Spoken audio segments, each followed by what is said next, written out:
Assalamualaikum warahmatullahi wabarakatuh.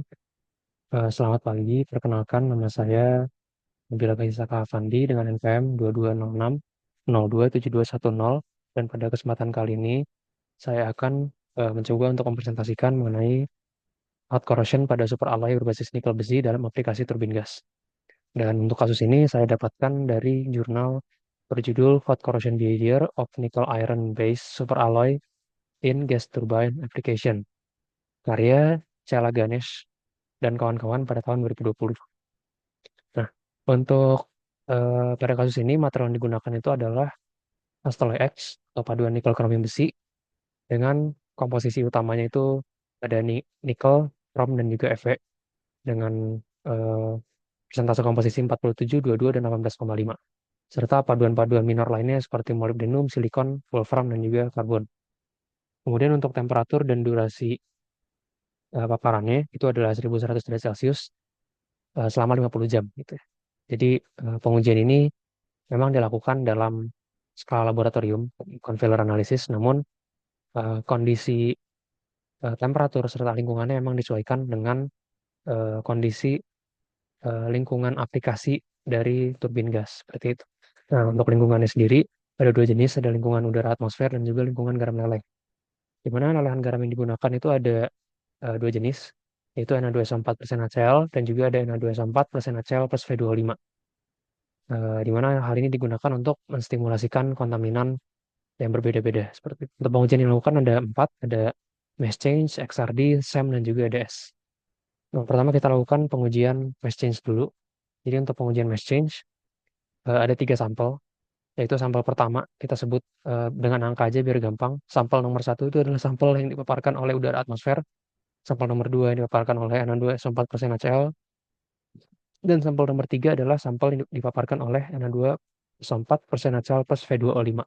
Nah, untuk sampel nomor satu, udara atmosfer, itu terjadi fluktuasi kenaikan dan penurunan massa. Jadi ketika naik itu disebabkan oleh terbentuknya lapisan oksida yang terbentuk akibat oksidasi. Itu ketika massanya naik. Namun ketika massanya turun itu terjadi ketika lapisan oksida yang terbentuk itu mengalami spalling. Gitu ya. Spallingnya juga spalling ringan. Sehingga penurunan massa yang terjadi pun tidak signifikan ya. Bisa dilihat pada gambar grafik bahwa secara tren grafik itu tetap mengalami kenaikan gitu. Nah, paling yang terjadi ringan dan tidak severe, di mana hal ini menandakan bahwa lapisan oksida itu masih cukup protektif. Itu.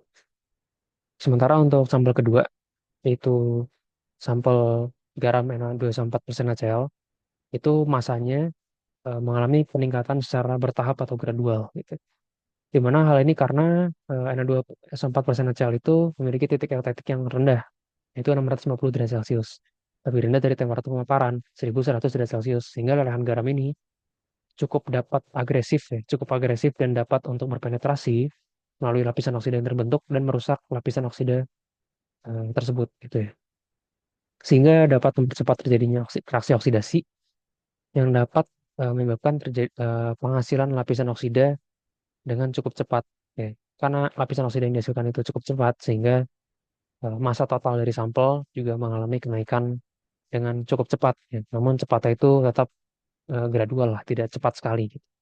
Nah, bisa dilihat pada grafik sampel kedua itu eh, terjadi penurunan massa di beberapa titik waktu gitu. Seperti eh, j- di waktu 30 jam dan juga di waktu 40 jam dan juga di waktu sekitar 45 jam gitu ya, mengalami penurunan massa. Nah, di mana penurunan massa ini diakibatkan oleh lapisan oksida yang mengalami spalling ya, terkelupas sehingga massa total dari sampel akan turun. Di mana pengelupasan ke spalling ini diakibatkan oleh campuran garam Na2SO4 plus NaCl ini cukup agresif gitu ya untuk dapat merusak lapisan oksida tersebut gitu. Nah, kemudian untuk campuran garam Na2SO4 plus NaCl plus V2O5 atau sampel ketiga ya, itu dia terlihat memiliki pening grafik peningkatan massa yang sangat cepat gitu ya, dibandingkan kedua sampel lainnya. Di mana hal ini karena kehadiran V2O5 ya, senyawa V2O5 yang bersifat asam pada suhu tinggi sehingga dapat memicu terjadinya acidic fluxing gitu. Nah, di mana terjadinya acidic fluxing ini dapat mempercepat terjadinya reaksi oksidasi dengan semakin signifikan lagi, dengan semakin cepat lagi dibandingkan sampel-sampel lainnya gitu.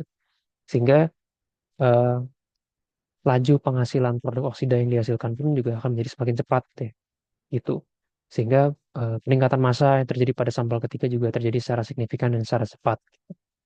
Nah, pembentukan eh, kehadiran V2O5 pada lelehan campuran lelehan garam ini juga dapat memicu terjadinya pembentukan senyawa Van Dat, gitu, di mana V2O5 ini dapat bereaksi dengan produk-produk oksida yang dihasilkan seperti Fe23, Cr23, dan juga NiO, menghasilkan senyawa Van Dat seperti FeVO4, CrVO4, dan juga Ni3V2O8. Nah, selain pengujian mass change, ketiga sampel tersebut juga diuji dengan pengujian seperti SEM, EDS, dan juga XRD. Kita bahas dulu dari sampel pertama, ya, yaitu sampel yang dipapar oleh udara atmosfer, namun pada suhu 1100 derajat Celcius. Untuk pengujian SEM-nya terdeteksi adanya lapisan oksida yang merata di seluruh permukaan, di mana lapisan oksidanya ini bisa dibilang cukup protektif dan juga tidak mengalami spaling yang signifikan atau spaling ringan. Ya, di mana hal ini mendukung pernyataan sebelumnya yang terdapat pada pengujian mass change ya. Hal ini menyebabkan penurunan massa dari sampel itu tidak terjadi secara signifikan pada beberapa titik waktu. Nah, kemudian ada pengujian XRD, di mana pada pengujian XRD bisa dilihat pada peak tertinggi yaitu terdeteksi senyawa eh, larutan padat NiCr, NiCr24 ya, di mana larutan padat ini terbentuk akibat reaksi antara oksida nikel dan juga oksida Cr. Ya, reaksi yang membentuk larutan padat NiCr24. Dan kemudian pada peak yang sama yang cukup tinggi juga terdeteksi senyawa Fe34 gitu. Nah, sementara selain dua senyawa ini terdeteksi juga senyawa ketiga yaitu senyawa karbida Ni3C, di mana senyawa karbida ini itu memiliki kadar yang lebih rendah dibandingkan dengan senyawa oksida gitu. Nah, kenapa? Karena pada eh, kondisi aplikasi ini untuk sampel pertama, eh, Ni, Fe serta Cr itu lebih tinggi afinitasnya untuk bereaksi dengan oksigen dibandingkan untuk bereaksi dengan karbon ya. Sehingga senyawa karbon yang terbentuk itu jadi kadarnya lebih dikit dibandingkan senyawa-senyawa oksida yang terbentuk. Nah, sementara untuk sampel kedua, yaitu yang terpapar oleh Na2SO4 dan NaCl, itu diuji OM pertama kali, optical microscope, dan menunjukkan di permukaannya itu terdapat tonjolan-tonjolan seperti bola nukleat. Dan hasil ini tuh dikonfirmasi oleh SEM dan juga EDS, ya, terutama pada bagian bola-bola nukleat ini. Ternyata bola-bola nukleat ini merupakan nuklei-nuklei ya, nuklei-nuklei yang terbentuk selama proses oksidasi gitu. Nuklei-nuklei oksida ya, tentunya nuklei-nuklei oksida yang terbentuk selama proses oksidasi. Kenapa ada banyak nuklei oksida yang terbentuk pada permukaan sampel kedua ini? Karena eh, sampel kedua ini itu terpapar oleh lingkungan lelehan garam ya. Na2SO4 bersama NaCl yang tentunya lebih reaktif dibandingkan lingkungan pada sampel pertama yang hanya paparan udara biasa, cuman pada temperatur tinggi tentunya. Nah, di mana lelehan garam Na2SO4 bersama NaCl ini dapat mempercepat terjadinya reaksi oksidasi sehingga dapat juga mempercepat proses nukleasi eh, pembentukan oksida seperti itu, sehingga nukleat-nukleat yang terbentuk pada permukaan sampel kedua ini juga jadi semakin banyak gitu ya. Nah, di mana ketika kita uji EDS pada nukleat-nukleat ini, ternyata nukleat-nukleat ini dominasi oleh nukleat-nukleat besi oksida ya, atau Fe oxide gitu ya. Bisa dilihat pada hasil EDS-nya, di mana kandungan Fe itu paling banyak disusul dengan Cr, dan kemudian yang paling dikit adalah Ni seperti itu. Nah, kemudian untuk sampel yang kedua masih sama, Na2SO4 Cl, kita uji XRD juga. Nah, ternyata pada sampel XRD eh, terdeteksi beberapa senyawa ya, cuman yang paling mendominasi ada tiga. Yang pertama ada Fe oxide, Fe34, kemudian ada senyawa larutan padat NiCr24, dan juga senyawa larutan padat NiCr dalam bentuk-bentuk lainnya seperti itu. Nah, berdasarkan hasil LDS juga kita bisa lihat bahwa eh, kandungan Fe oxide ya, atau besi oksida dan juga Cr oksida itu lebih tinggi ya, dibandingkan kandungan nikel oksida. Ya, kenapa bisa begitu? Karena ternyata Fe dan Cr itu akan lebih mudah untuk teraktivasi menjadi bentuk ionnya dan bereaksi dengan oksigen untuk membentuk Fe dan Cr oxide. Itu lebih mudah dalam lingkungan Na2SO4 plus NaCl dibandingkan dengan Ni.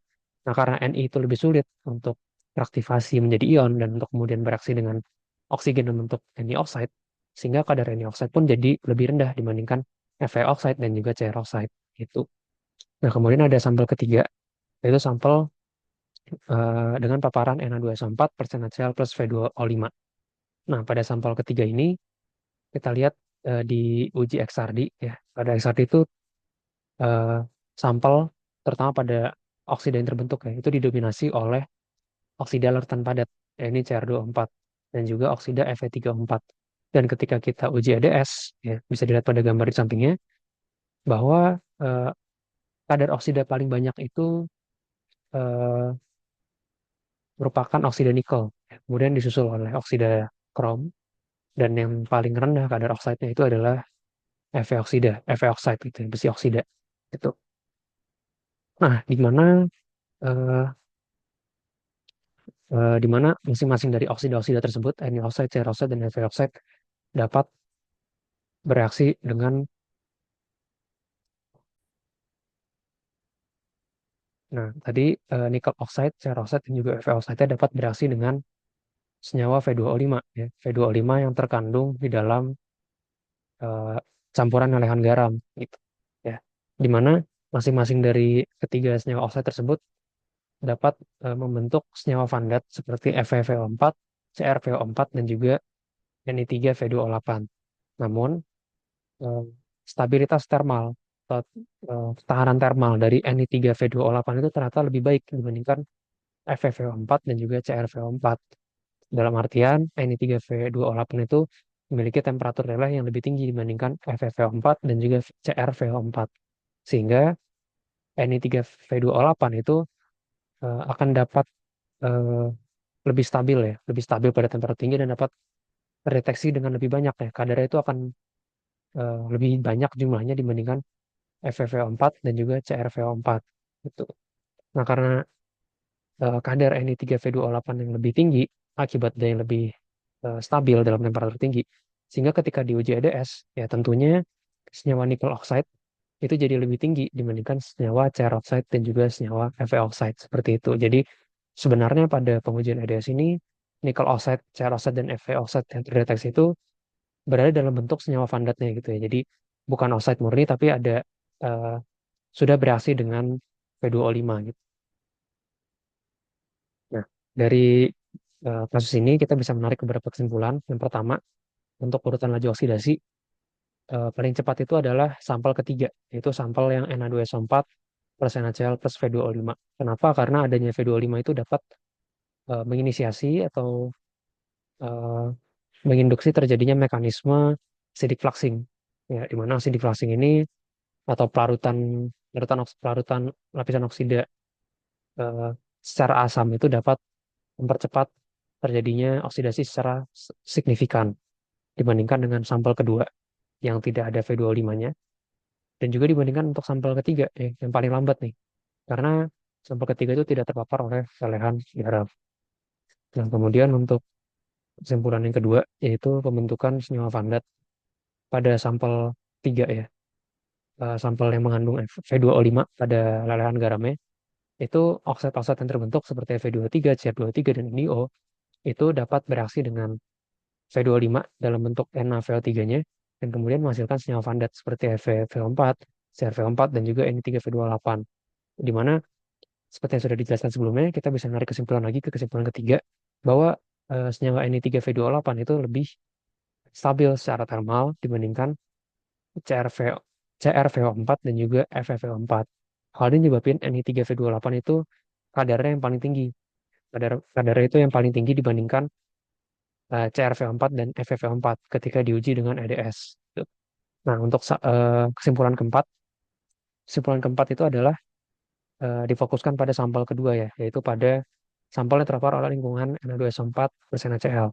Di mana pada sampel kedua ini, Fe dan Cr itu lebih mudah untuk teraktivasi ya, menjadi bentuk ionnya dan kemudian teroksidasi membentuk senyawa oksida yang masing-masing, yaitu Fe oxide dan Cr oxide, dibandingkan dengan Ei, dibandingkan dengan Ni, dibandingkan dengan nikel.